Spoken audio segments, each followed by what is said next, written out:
দাঁড়িয়েছিলেন বৃদ্ধ নাইমুদ্দিন, বয়স প্রায় 70। ক্লান্ত শরীর, কাপা হাত আর সামনে ছোট্ট একটি বাক্স। রিকশার চাকায় হাওয়া দিয়ে চলে তার জীবিকা। উচ্ছেদের মাঝেই নির্বাহী ম্যাজিস্ট্রেট সিদ্ধান্ত নেন এই একটি মাত্র দোকান উচ্ছেদ হবে না, কারণ এটি অবৈধ দখল নয়, এটি একজন বৃদ্ধের বেঁচে থাকার শেষ অবলম্বন। বুধবার এমন দৃশ্য দেখা গেল ডিএমপির উচ্ছেদ অভিযানে।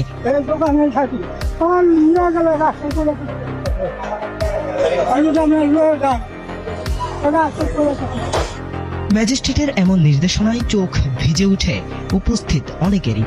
কেউ কেউ বলেন, এটাই তো আসল বিচার, যেখানে আইন আর মানবতা একসঙ্গে পথ চলে। ম্যাজিস্ট্রেটের এই ছোট্ট সিদ্ধান্ত হয়তো আইনের বইয়ে লেখা নেই, কিন্তু মানবতার বইয়ে এটি দৃষ্টান্ত হয়ে থাকবে।